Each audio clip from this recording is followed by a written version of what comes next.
بسم الله الرحمن الرحيم الحمد لله رب العالمين والصلاة والسلام على رسول الله وعلى آله وصحبه ومن والاه أما بعد ودرسي تضواد تفسير جزء عامة وأنا قلت لك اللي بشهر رمضان وحو قبل لابنا يا سورة الطارق waxaa isla darsi aan ku qaadan doonaa suurada ku xigtay suuratul a'la insha Allah ta'ala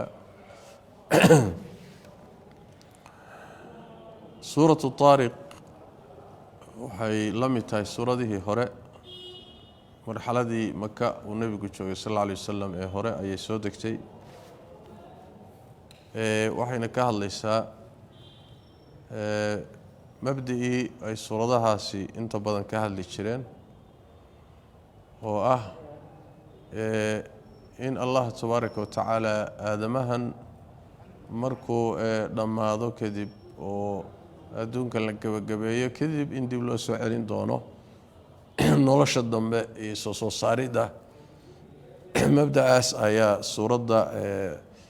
tiir dhaxaad ay ku wareegaysaa xagga dambana ama qaybteeda dambana waxay kaga hadlaysaa quraanka kariimka ah iyo sida Ilaahay tabaaraka wa taala uu uga dhigay kitaab xaq iyo baatilka kala saara iyo gaaladu meeshay iska taageen wuxuu Ilaahay yiri tabaaraka wa taala was-samaa'i samadii baan ku dhaartay iyo wat-taariqi xidigii guureynayay ama guurayay wama adraaka maxaa ku ogeysiiyay mat-taariqu guureeyuhu wuxuu yahay ama yani kan guuraya waxa uu yahay an-najmu wahidigi as-saaqibu duleelinaya ama ka dusayay way intaasan ku dhaartay in kullu nafsin nafi ma jirto lamma illa xaal calayha korkeeda uu ahaaday mooye xaafidun mid ilaaliya يعني نفي ما جرتو إلا هدي جرتو مد با كركيدا أو إلالينيا صمد إلهي كل دارن تبارك وتعالى مخلوق قاسوين عجبت بدن إلهي قدرتي سي أودي سنة كتوسية حكى له ربي كل دارتي الطارق طارق وحل إلى ذا لقد عربي shayga habeenkii guda ama habeenkii socda ayaa la yiraahdaa taariq kana sidaas laga wadayo waa xidiga qorraxdu markay libidho kadib muuqanaya habeenkii soconaya habeenkii guureynaya ayaa taariq la yiraahdaa aayadaasi fasirtay wama adraaka ma taariq maxaa ku ogeysiyay waxa uu yahay yani waa aayad aad u weyn oo Ilaahay aayadkiisa kamida saas daradeed su'aashaasi lagu soo celiyo ma adraaka ma taariq nooc tafkhiima ku jirta waa weynayn wala weynaynaya kadib baa laga jawaabay su'aasha waxa la yiraahdaa an-najmu ath-thaaqibu wahidiga thaaqibka thaqbiga waxa la yiraahdaa waa shayga yani wax godeeya ama wax duleeliya ama ka dhaxdusa waxana laga wadaa iftiinkiisa ayaa wuxuu hawadu soo jeedaya markaas uu ilaa dhulka soo gaaraya iftiinkiisa ama shayaatiinta marka lagu gano ilaan xidigaha shayaatiinta lagu la dagaalama shayaatiinta marka lagu gano duleelinaya oo ka dusaya oo markaas waxa waa sidii dab iyo dambaaburo kale sidii gantaalo oo kale loola dhaca gaalada marka in laga wado thaaqibkaasi iftiinkiisa iyo shayaatiinta marka lagu tuuro uu duleelinayo ka dhaxdusayo xidiga noocaas way taariqu maxaa lagu dhaaranayaa in kullu nafsin lamma calayha xaafiz naf kasta waxa korkeeda ahaaday mid ilaalinaya ka ilaalinaya hadii aayadu sheegtay waxa laga wadaa laba macnaba way noqon kartaa malaa'ikta Ilaahay tabaaraka wa taala uu soo diray bini aadamka ilaalisa oo dhibka iyo waxyaalaha ka ilaalisa oo ilaahay aayadda kale sidoo ku sheegay aafaadka iyo waxana ka xifdida lahu mucaqibaatun min bayni yadayhi wa min khalfihi yaxfaduunahu min amri illaah malaa'igta bini aadamka la socotay xifdida ee waxyaalaha dhibaya ka ilaalisiya aafaadka kuwa way noqon karaan waxaa kaloo noqon karaa xaafidku malaa'igta ilaalinaysa bini aadamka waxyaalaha uu samaynayo oo qoraysa oo iyaguna kor jooga oo yani diyaarinaya bari wixii lagula xisaabtami lahaa acmaashiisii qoraya oo diyaarinaya kuwaana waa la dhihi karaa xaafidka marka naf kasta ma jirto ilaa korkeeda waxaa ahaaday xaafid in kullu nafsin nafi ma jirto lama ilaa hadday jirto calayha korkeeda waxaa ahaaday xaafidun mid ilaaliya korkeeda ah naf kasta ku ilaaliyaa loo xil saaray shaqo kale aan lahayn ayadaa uun dul jooga mid wax ka qoraya iyo mid aafaadka ka ilaalinaya falyandur ilinsaanu mima khuliq macnaheedu maxay tahay marka naf kasta cid ilaalisaa kor joogta macnaheedu waxa weeye yani tan ilaalinaysa waxay ka qorayso waxay keenaysaa inay nolol dambe oo waxan laga qorayo lagu abaalmarinayo ay jirto ayay tilmaamaysaa wailaa qoraalkani macno la-aan buu noqon lahaa haddii uun wax la diyaarinayo diyaarintanna wax ka dambaysaba aysan jirin cabad bay noqon lahayd wax ciyaaray noqon lahayd oo laqwiya falyandur ha fiiriyo alinsaanu insaankii marka mima maxay xaggiisa ayaa khuliqa laga abuuray khuliqa waa la abuuray insaankii min maa-in biyo xaggood baa laga abuuray daafiqin oo boodaya shubmaya ama boodaya kolba kaa tidhaahdaba yakhruju biyahaasoo ka soo baxaya maagaasoo ka soo baxaya min bayni sulbi inta u dhaxaysa dhabarka wataraa'ibi iyo lafaha shafka ama laabta yacni laabta lafaheeda iyo dhabarka inta u dhaxaysa intaasay ka soo baxayaan falyandur inahu alle calaa rajcihi soo celintiisa insaankaasi soo celintiisa markuu dhinto kadib laqaadirun midka awoodo waaye yowma maalin ayuu allah tabaaraka watacaala awoodaa soo celintiisa tublaa la imtixaanayo assaraa'iru yacni waxyaalaha qarsoon ama yowma maalinka tublaa la imtixaanayo assaraa'iru acmaashii qarsoonayd famaa lahu uma sugnaanin insaankii min quwatin wax awoodou isku difaaco walaa naasirin iyo mid u hiiliya toona falyandur ilinsaanu mima khuliqa macnaheedu waxa weeye insaankan soo celinta iyo nolosha dambe diidan ama dooda ka qaba ayaa waxaa la leeyahay bal ha u fiirsado yani fiiradani fiirada isha ma aha ee waxaa laga wadaa waa nadru tafakurin wastidlaal yani ha u fiirsado oo bal ha daliishado oo ha dhuuxo si fiican ha u dul istaago insaanka wixii laga abuuray xaggiisa mima khuliqa maxaybaa xaggiisa laga abuuray maxaa laga abuuray bal markaad u fiirsato wixii laga abuuray wax cajiiba waaye waa lasii sharax waxa la yidhi waxaa laga abuuray biyo shubmaya ama burqanaya xaggooda biyo boodaya waa biyaha ragga ka imaanaya biyahaasi oo ka soo baxaya inta u dhaxaysa dhabarka iyo yacni waxa weeye taraa'ibta waxaa la yidhaahdaa waa meesha waa kalxamaha hoostooda waa shafka waaye ama laabtan inta naasaha iyo u dhaxaysa kalxamaha halkaasaa waxaa la yidhaahdaa yani waa meesha marka ay dumarku kuusha xidhaan ama dahabka xidhaan meeshay ku fadhiisato halkaasaa waxaa la yidhaahdaa taraa'ib la dhahaa marka yani waxa weye ereyada dhexda ah ee shafka la yidhaahdo halkaas wey ayb marka dhabarka iyo shafka inta u dhaxaysa ayay biyahaasi ka soo baxayaan waa biyaha laga abuuro bini aadamka laga abuuro waa iyagoo boodaya ragga ka imaanayaan marka ma ragga keliya loola jeedaa oo ragga biyahoodiibaa inta u dhaxaysa shafka ilaa dhabarka inta u dhaxaysay ka soo baxaan mise waxaa laga wadaa kuwa dhabarka ka soo baxana waa kuwa ragga kuwa shafka iyo laabta ka soo baxana waa kuwa dumarka labadaba tafaasiir jirta way laakiin ibn al-qayyim alayhi rahmatullah wuxuu rajaxayaa dumarka koodii halka lagagama hadlin ee waxa laga hadlayaa ragga waxay noqonaysaa marka dhabarka iyo laabta shafkaba waxa ka soo baxaya laga hadlayo biyaha rag iyagaasaana boodaya kuwa dumarka iyagu bootin laguma tilmaamay leeyihiin macna marka biyahaas liita ee halka ka imaanaya meesha cajabta badan laga soo miirayo yaani waxa weeye meelihii ay marayeen biyahaas manida markay samaysmayaan meelo badan baa ka qayb qaadata unugyo far badan iyo xubno badan oo jirka kamida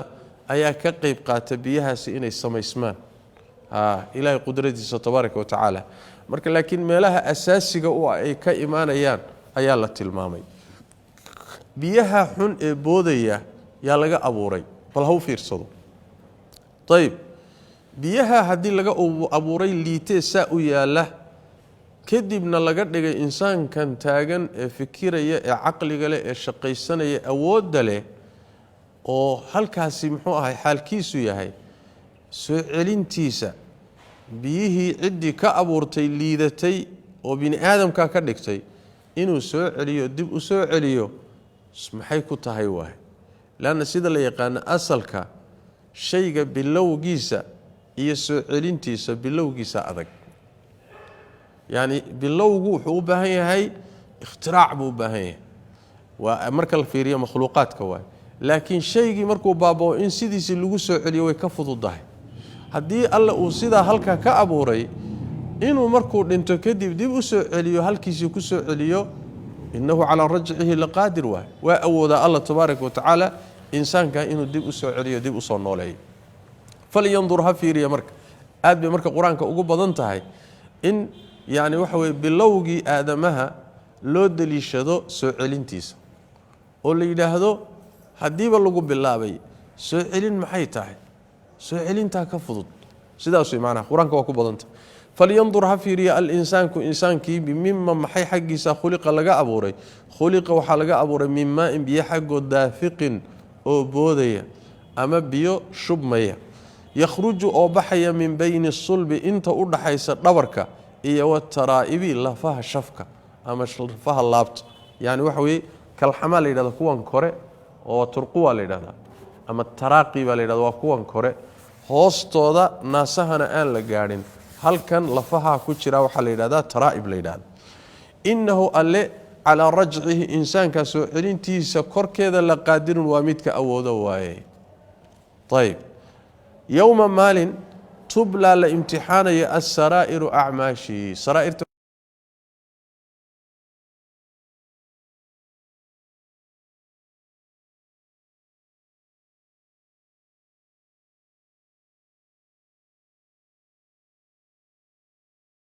صوديقو wixii u qarsoonaana la soo faydo oo waxba u qarsoonayn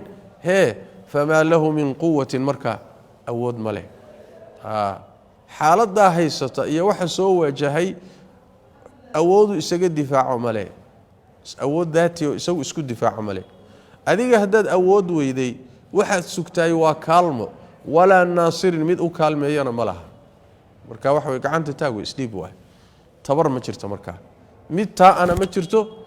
tu dibad kaaga timaado ku kaalmeysana ma jirto maalinka isaga inta sa rabbi tabaaraka wa taala oo arinta ku muujiyay was-samaa'i dhaati ar-raj'i wal-ardi dhaati as-sad'i was-samaa'i samadii baan ku dhaartay oo alaydi dhaati ar-raj'i celinta ku celinta u saaxiibka ahay wal-ardi dhulkii baan ku dhaartay dhaati as-sad'i dildilaaca iyo dhambalanka u saaxiibka ah إنه قرآنك لقول وهذا الفصل أو كلا بحين حق يا باطل أي فاصل واحد بين الحق والباطل يسوون واكل بحسين هو عديها حق يا باطل كان هو كلا بحيا وما هو موسى نهاني قرآنك بالهزل عيار معه عيار يما ويل الله تلقى لي معها إنهم يجوز قال دي يكيدون ويدك ريان كيدا دقر dadkii bay dhagrayaan oo waxay ka jeedinayaan quraanka kariimka aha iyo xaqiisii bay ka jeedinayaan meel kale u wadaan wa akiidu anna waan dhagraya kaydan dhagar ama quraanka say u diidi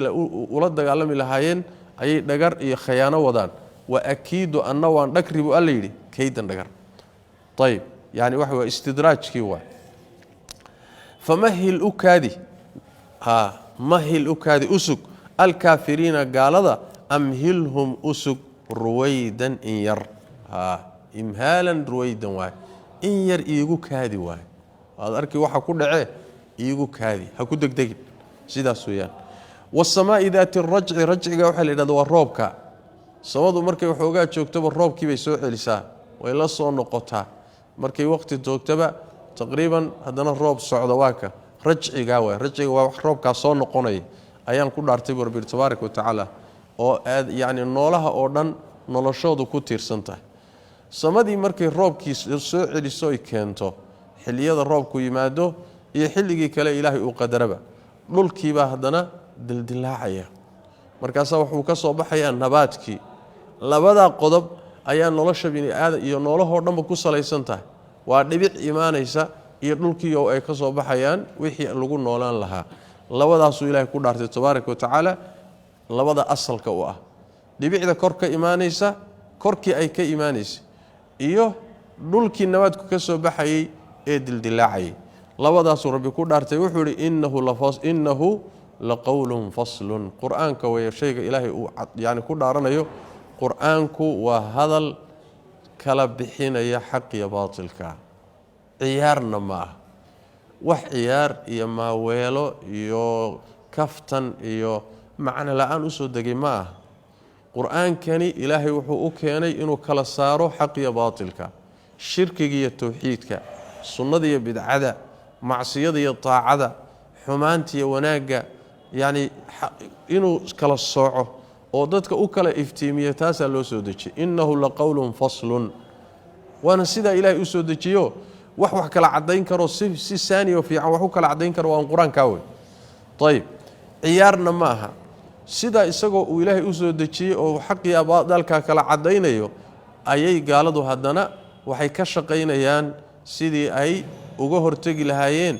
dadkana uga leexin lahaayeen saasa laga wadaa innahum yakiidun shaqadaas ay hayaan kaydkaas dhagarta iyo khiyaanada iyo shaqada inay dadkiina diintii iyo quraankii ka leexiyaan isagana ay la dagaalamaan ay ka hortagaan bay ka shaqeynayaan waagana waa ka shaqeeyeen ilaa hadana waa ka shaqeynayaan طيب الله وحده تبارك وتعالى انغنا iyagan ku maqnahay waa iyagan dhagraya dhagarta rabbi tabaaraka wa taala waxa way waa istidraaj sanastadrijuhum min haythu la ya'lamun waxa la yiraahdaa cid aad dagayso inta marka hore laysu kala daadiyo oo la daajiyo oo aad u muujiso inaadan yaani dareensanayn markuu dabinka soo galo ayaa marka shaqo laga qabtaa marka ilaahay tabaaraka wa taala marka barwaaqo siin waa daajinaya caafimaad buu siin waxay rabeen buu siin maray isleeyihiin wallahi sidan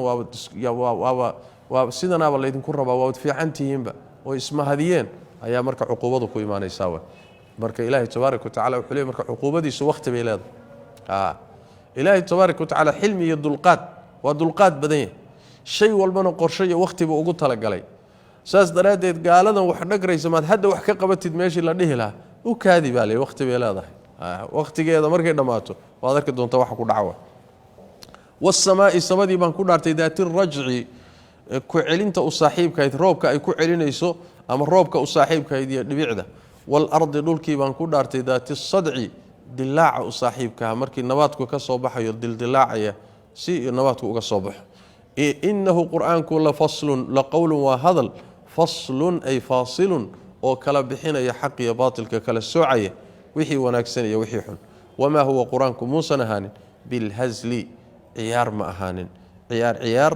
iyo kaftan iyo maaweelo ma aha ee waa shay dhab ah way innahum iyagu waa gaaladii yakiiduna way dhagrayaan kaydan dhagar hawl adag bay hayaan shaqo adag oo ay quraanka kaga hortagayaan dadkana ay muxuu ahaayay ugu diidayaan bay hayaan wa akiidu annahu an dhakribu alayhi kaydan dhagar oo waxna waxa way waa u seeta dheeraynaya waa famahil sug marka usug الكافرين قالدا أمهلهم أسق رويدا إنير وحير بالوك هذه وقت كما سوريجين إلهي تبارك وتعالى النبي جيبو حوشي صلى الله عليه وسلم يدولة ديسي وأكون دقالة كوب الله عكتا لمري يا شيخ النقدين تاريخ ذي قال المرك طيب intaasi waa suuratu taariq weeye tanna waxa way suuratu al-a'la iyaduna waa makkiya bismillaahir rahmaanir rahiim iyaduna ala sahih inay makkiya tahay weeye iyaduna mabaadida ay suuradaha hore ka hadlayeen kama foga waxayse ku bilaabani amar lays amrayo ilaahay tabaaraka wa tacaala in la nazaho nabiguna sallallahu alayhi wasallam wuxuu akhrin jiray suurat al-a'la sabbih isma rabbikal a'la waxa badnayd inuu akhriyo jumcada inuu akhriyo salaada jumcada inuu ku akhriyo ciidaha inuu akhriyo witirka oo kale inuu akhriyo witirka labada yaani wax weeye ragcadaha hore inuu akhriyo sidaas uu nabiga sallallahu alayhi wasallam mudnaan khaas ah ayuu siin jiray salawaatu rabbi wa salaamu alayhi marka waa suuradii sabbih isma rabbikal a'la sabbih isma rabbikal a'la sabbih yani nabiga sallallahu alayhi wasallam iyo cid kasta oo hadalkani uu u dhici karo dhan yani sabbih nazah oo ceeb iyo dhimanasho ka fogee isma rabbika rabbiga magaciisa rabbigi al-a'la igu sareey alladhi rabbiga soo khalaqa abuuray makhluuqaadka dhan oo fasawwa simay abuurkooda simay wax kala dheer iyo wax kala jeejeeda aan ka dhigin walladhi kaaso qadaray oo fahada hanuuniyay makhluuqaadkii markuu abuuray maqaadiir buu u qadaray qorshayaal buu u sameeyay kadibna wixii uu u qadaray buu ku hanuuniyay oo tusay oo baray walladhi midka akhraja soo saaray almar'a daaqa soo saaray daaqi baa dhulka laga soo saaray isagoo qurux badan oo dhalaalaya oo jilicsan faja'alahu markaasuu wuxuu ka dhigay waqti kadib ghutha'an buu ka dhigay duma ama burbur buu ka dhigay ahwa oo madoobaaday yani markuu daaqu xoogaa joogo waa ingegaya kadibna waa daadanaya dhulku galaya kadibna waa madoobaanaya carrada cunays طيب sabbih isma rabbikal a'la markay soo degtay sida nabigeena ka sugan sallallahu alayhi wasallam ayaa rasuulku wuxuu yiri ij'aluha fi sujuudikum yani sujuudina galiya subhana rabbiyal a'la wa inaga dhahna marka aynu sujuudsanahay salaada marka sujuuda galiya buu nabiga sallallahu alayhi wasallam markay soo degtay fasabbih bismi rabbikal azimna nabiga wuxuu sallallahu alayhi wasallam rukuucda galiya wa inaga markaan rukuucsanahay dhahna subhana rabbiyal azim marka aayadahaasaan ku amal falaynaa nabigu ina maraysa ina yani wax weey sidaas uu inoogu jiday salawaatu rabbi wa salaamu alayhi marka fasabbih sabbih yani tasbih sawa tasbihda waxa la yiraahdaa at-tanzih wa yani inaad ilaahay ka fogeyso wax alla wixii aan u qalmin dhimanaan haday tahay ceeb haday tahay wax alla waxaan munaasib ku ahayn oo dhan inaad ka fogeyso markaad leedahay subhanallah بمعنى وحويان والتنزيه إلهي يتكفوغينيسو وح الله وحي آن مناسب كوهين مركا سيدا يلوهي لأن التسبيح ذو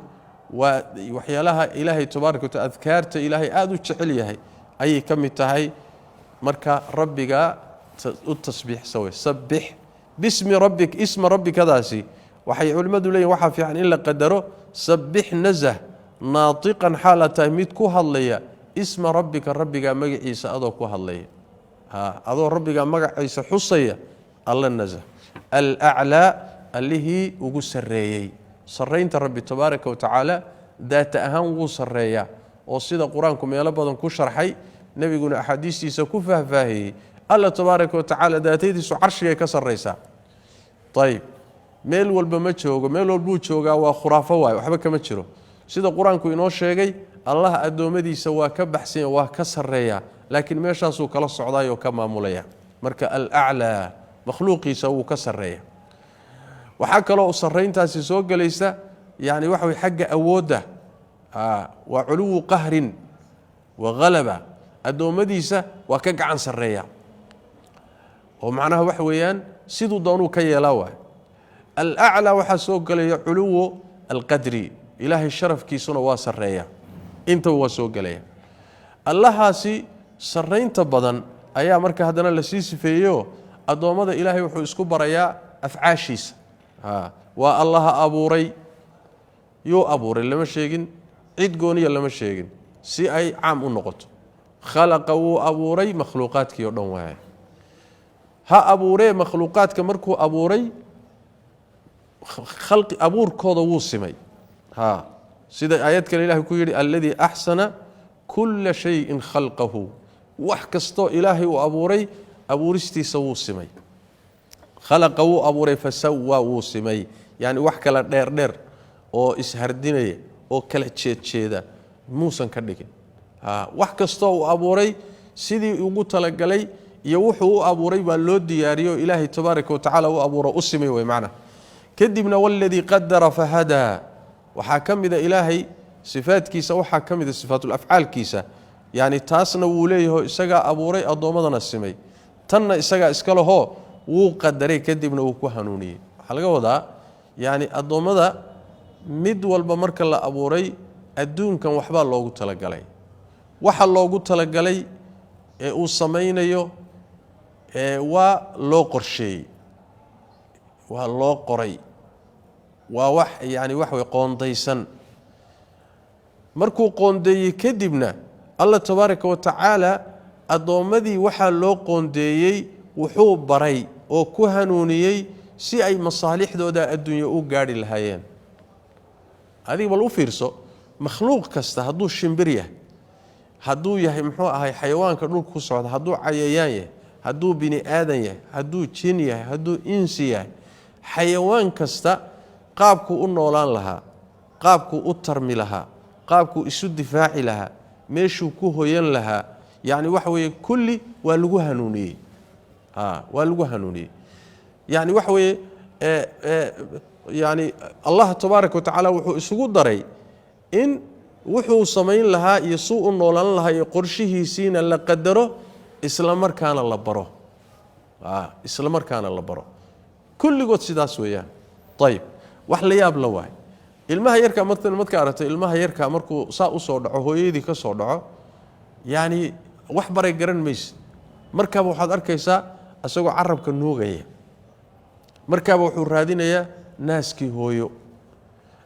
hooyo markuu helo bal inuu soo dhufto caanaha ka soo nuugo oo soo jiido yaa baray bini aadam kaliya ma aha hatta xayawaanaadka markuu ilmuhu saa u soo dhaco marka waxaad arkaysaa isagoo raadinaya yani waxa weeye naaskii raadinaya haddana markuu fadhiga ka kaco meeshii uu hooyo naasku kaga yaalay yaa tusay haddana markuu muddo joogo waxoogaa inuu fahamku u dilaaco yaa tusay haddana muddo markuu waxaas arkayso oo dhan waa wax yani la qorsheeyay haddana ilaahay uu baray masaalixdii baa makhluuqaadkan ilaahay ku hanuuniyay hidaayadani marka waa hidaayo caam ah la yiraahdaa oo masaalixdii noloshooda ayaa makhluuqaadka lagu hanuuniyay waxay la mid tahay mid fi suurati Taha ku jirto kale rabbuna alladhi a'ata kull shay'in khalqahu thumma hada alla waa midka makhluuqaadka abuurkooda siiyay kadibna masaalixdooda ku hanuuniyay marka hidaaya caam waa ammu anwaa'il hidaayat hidaayada noocyadeeda mid ugu guda weyn waay noocyay leedahay hidaayadu hidaayatu dilala wal bayaan baa jirta hidaayatu tawfiiq baa jirta tana ugu guda weyn marka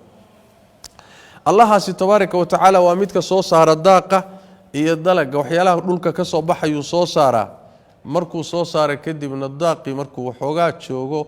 oo doog ahaado oo jilicsanaado wax yar kadib dabaysha ku dhacaysa markay dabayshu ku dhacda kadibna waa ingegaya markuu ingega kadibna waa daadanaya dhulku seexanaya ama dhulku ku daadanaya wax yar kadibna wuxuu noqonayaa duma ama burbur buu noqonayaa madoobaaday markuu burbur madoobaaday uu noqdo kadibna carrada cunays saasoo ku baaba'aya طيب sanuqri'uka waan ku akhrisinayna fala tansa mahal maamis tanina waxa weey nabiga sallallahu alayhi wasallam Allah tabaaraka wa tacaala quraanka sida uu ugu fududeynayo marka quraanka lagu soo dajiyo inuu quraankii sidii loogu sheegay ugu soo degay u akhriyo ilaahay baa u fududeynay sanuqri'uka mid akhriyaanu ka dhigayna ama waan ku akhrisiinayna quraanka oo fala tansa hal maami maysi illa ma sha Allah illa wuxuu alla doona mooyaane innahu alle يعلم وحو أوجه الجهر وحا قرصون إيا وما يخفى وحا قرصون الجهر وحا مغضى يعلم وحو أوجه الجهر وحي مغضى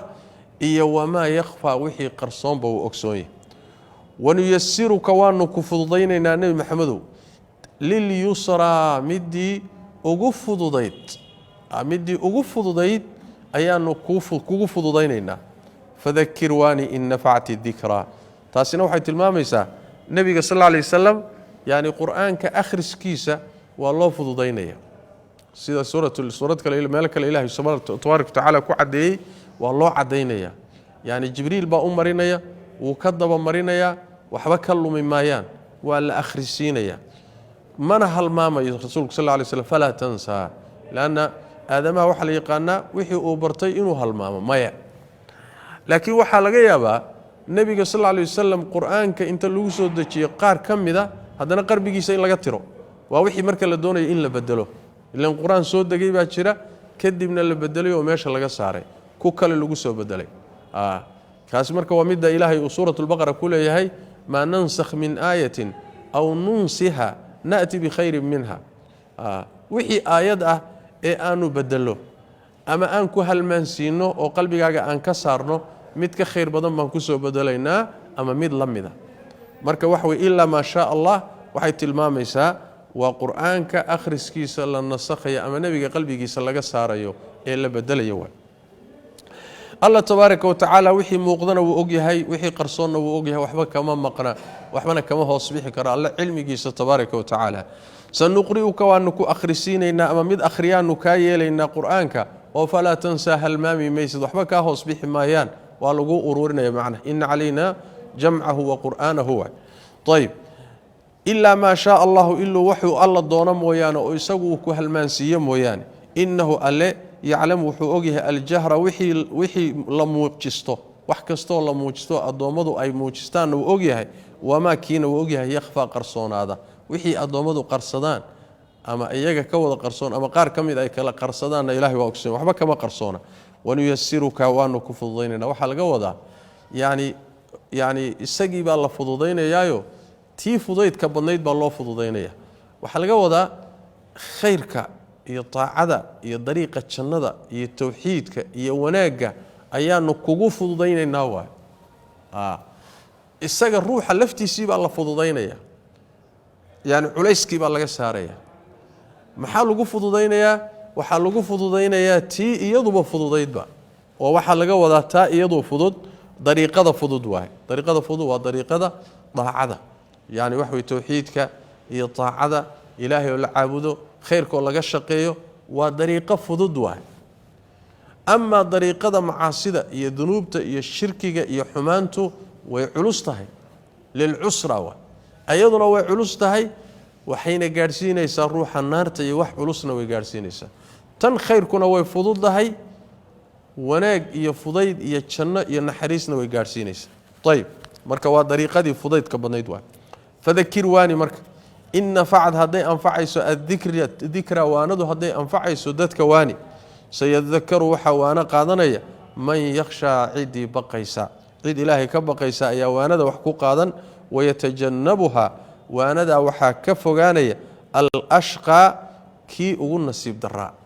ka dadka ugu nasiib xun ayaa waanada ka fogaanaya alladii kaasoo yasla galaya النار قليا الكبرى نارها أقويني ثم مركا كدبنا لا يموت أن لمنين فيها النار تدحي إذا كل من مايو ولا يحيا من النولاني نولالكم يعني قمن نولان مايو بمعنى وحوية نبي وحا لغيري واندو انت وح أنفعي سدتك واني محال قوضا waanadu caan bay ahayd oo nabigu dadka wada waaninay oo uu aqal celinay oo wax sheegiisu cid khaas kuma ahayn laakiin waxa laga wadaa marba waanada aad sheegayso aad ogtahay inaysan faa'iido lahayn waxba lagu qaadanayn markaas oo kale waxba isku dhibin way macnaha waa aayada daahirkeeda saa hadii loo daayo way macnaha oo nabigu marba wuxuu ogaanayaa see ku ogaanayaa inaysan waanadan waxba anfacaynin wuxuu ku ogaan karaa ama waa loo sheegi sida mesela أبو جهل أبو لهب يرجع الله شيء إني سمح بقى قادنين بأعيانهم إني سمح بقى قادنين ama waxyi baa loogu sheegaya ama ma ahee xaalkuu ka arkayaa ruuxani mucjizaadkii markii la hordhigay oo wax walba loo sheegay oo si walba loogu cadeeyay inuusan waxba qaadanaynin baa soo baxaysa kan noocaas oo kaleeta marka waxba ha isku dhibine ka aad isleedahay waanadan waxbuu ku qaadanaya kaas waani way macna waa ka yani wax weeyaan aimada salafkii saxaabadu ay leeyihiin bimacnaa cid cilmigii iyo wax sheegii iyo faa'iidadaad u sheegaysayba muxuu ahay si xun u isticmaalaysaay ama aan wanaag ku qaadanaynin waxa aad u sheegtahay yani dhib un baa ka dhalan way macna fadakir waani in nafacad hadday anfacayso adikra waanadu hadday anfacayso oo dadka ay wax u tarayso oo yani ka faa'iideysanayaan yani ruux hadduu wax ku qaadanayo waay sayadakaru yaa waana qaadanaya marka dadka ilaahay ka baqa ruuxa ilaahay yaqaana oo aakhira yaqaana oo baqdin ku jirto oo isla muxuu ahay ama aakhiradaadii ama muxuu ahay xagga alle xuquuqdiisii gudo yaan wax kaaga imaanin aakhiradaada cadaab cabsidaasi ruuxay ku jirtaa wax ku qaata saas way macna yani sayadakaru waxa laga wadaa waxaad waanada intifaacsada waay ilaahay idankii waay sayadakaru waxa waana qaata man yakhsha cidda baqaysa oo ilaahay ka baqaysa waa cidda qalbigiisu nool yahay waay saas way macna wayatajannabuha waxa ka fogaanaya waanada oo isagu waxba ka qaadanin ama uuba ka durkaayo inuu dhageysto ma rababa ama xataa hadduu maqlo intifaaceedu ka fogaanaya al-ashqa midka ugu nasiib xun adoomada dad ruuxa waanada iyo wax sheega xagga ilaahay ka iimaanaysa ka carara ama ka durka ama aan danaynin ama aan intifaacsanin ruuxaasa ugu nasiib xun adoomada maxaa yeelay meeshuu ku socdo waa cadaabka ilaahay iyo cuquubadiisa tabaaraka wa tacaala alladii kaasoo yaslaa geli doona annaara naar buu geli doonaa alkubraa wuxuu gelayaa annaara alkubraa naartii ugu weynayd naaraha naaruhu way kala waaweyn yihiin cuquubadaha iyo cadaabku waa kala weyn yahay marka naarta ugu weyn naaraha ayuu geli doonaa oo ku guban doonaa kadibna naarta hadduu galo caadi waxaa la yaqaanaa ruux noolaa wax noolaa haddii dab lagu rido inay naftu ka baxdo kan maya waa la silcina uma laa yamuutu ma dhimanayo oo fayastariixa wey macna haddaad dhimato waabad nasan lahayd soo maa geeridu waa nasiine ayib walaa fiiha naarta dhexeeda ku dhiman maayo walaa yaxyaa mana noolaanayo nolol qumanoo nafcilana noolaan maayo waa silcaya geerina looma ogola waxay la mid tahay ayadda alla yidhi oo kale laa yuqdaa calayhim fayamuutuu la xukumi maayo oo markaa dhintaan xataa dhimasho looma ogola dhimashadayba tamaninayaanba yani waxa weeye waxay weydiisanayaan war aan sidan tadaata silcan inaan dhimanaa daantay hanala dilo yaa ka yeelaya waa marka mana dhimanayaan yani nolol qiimo la nolol ma halkaas silcaasay ku jirayaan way macna kaasaa marka ka fogaada dadka marka waxa way aan diinta danaynin oo wacdiga danaynin oo wax sheega danaynin oo muxuu ahay dhinac iska mariyay oo adduunyada ka raacay kuwa iyaga waa qad aflaha waxa liibaanay buu alla yidhi tabaaraka wa tacaala man tazakka cidda isdaahirisay oo wadakara xusa isma rabbihi rabbigii magaciisa xusa oo fasalla tukaday bal iskaba dhaafe tu'thiruuna waxaad door bidaysaan oo dooranaysaan alxayaata noloshii addunyaa ee liidatay ama dhoweyd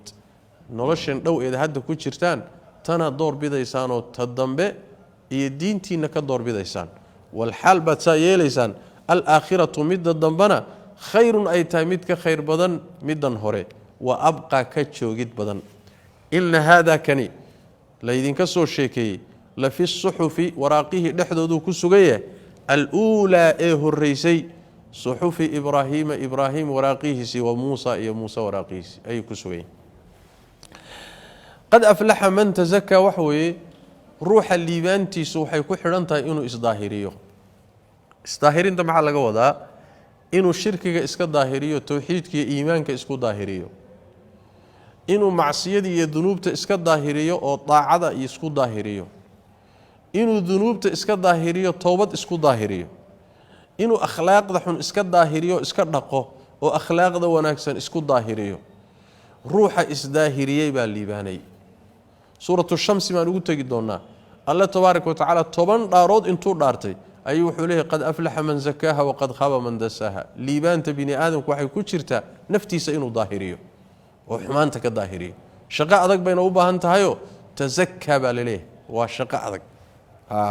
وشهول نتيجة لقاري كرو لكن شقاء ذاك بين أوبها أنت هاي إنه الروح إصداهريه سيداس بمعنى كيد مركو أو مقع إلهي حسي كدبنته كذي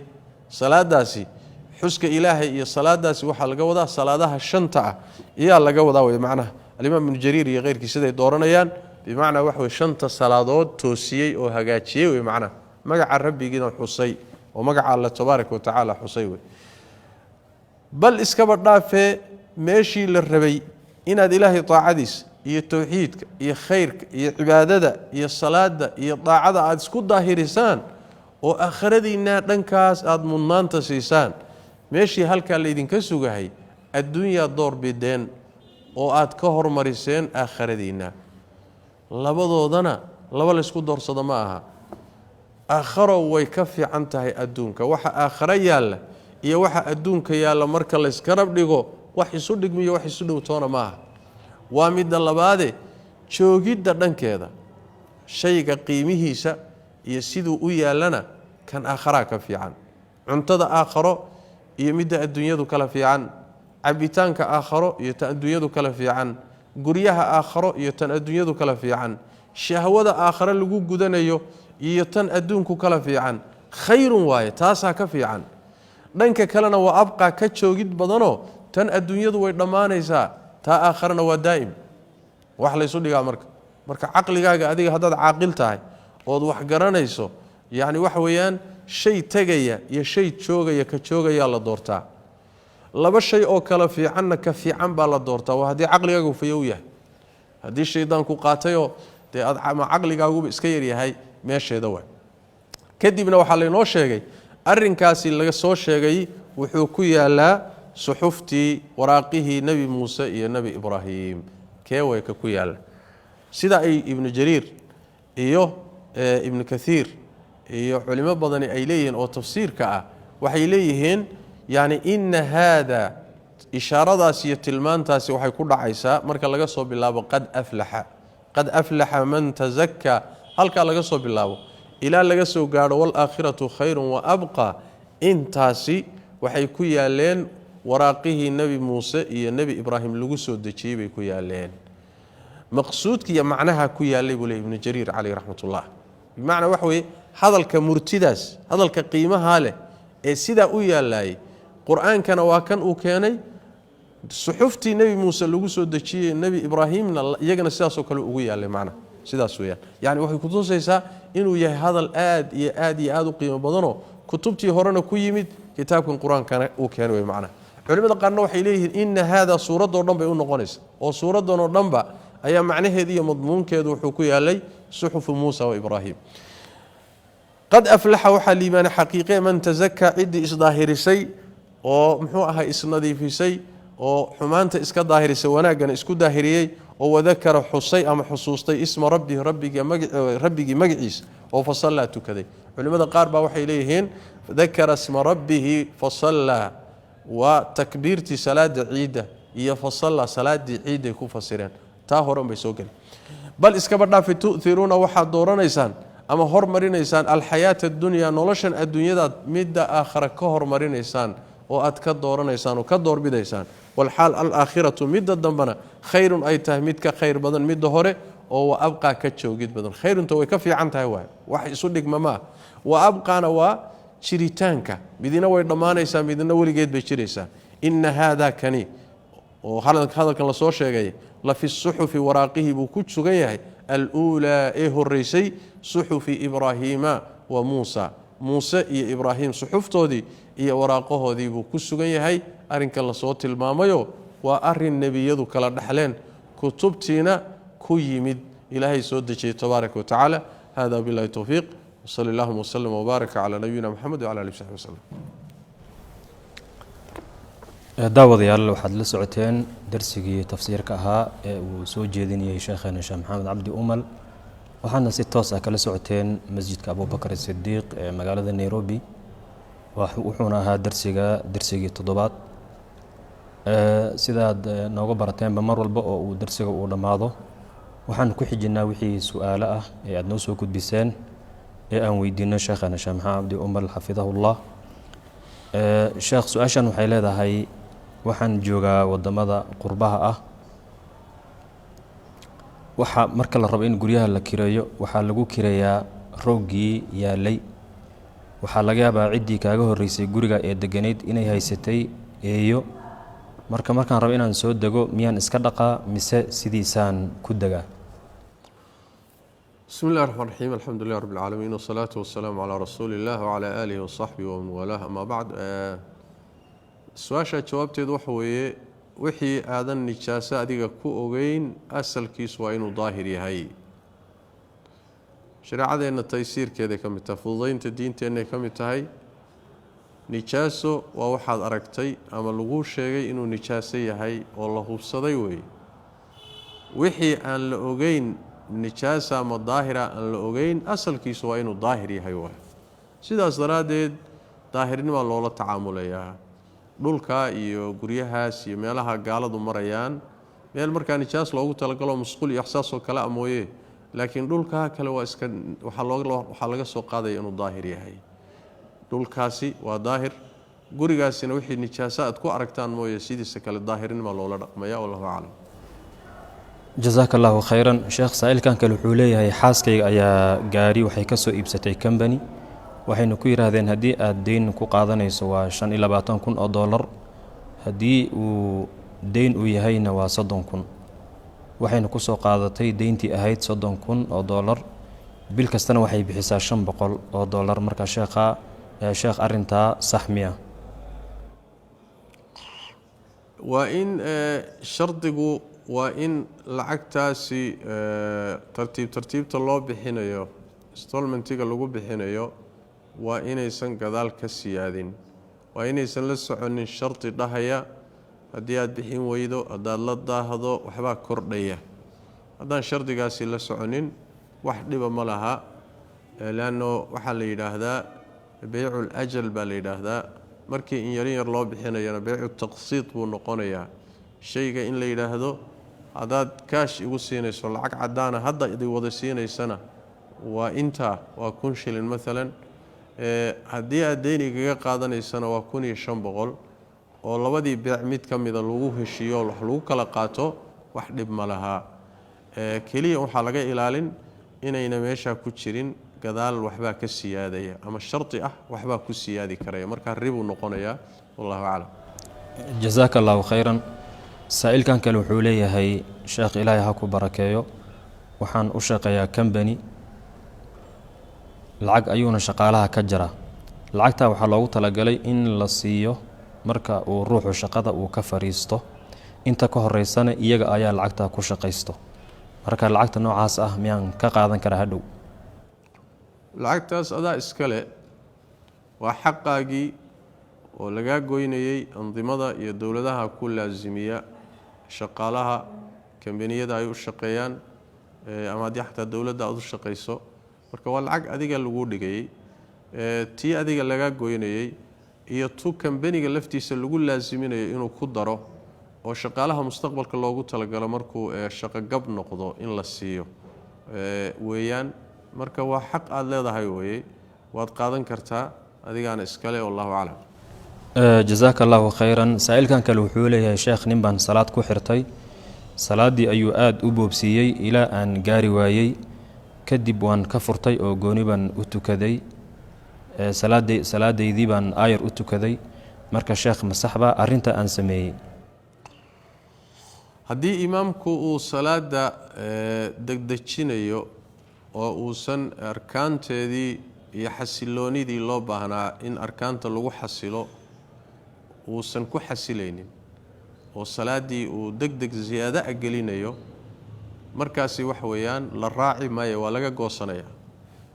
waxaa yidhi salaaddiisaan saxsanaynba. waa ninkii nebigu yuhi sal alla alay wasalam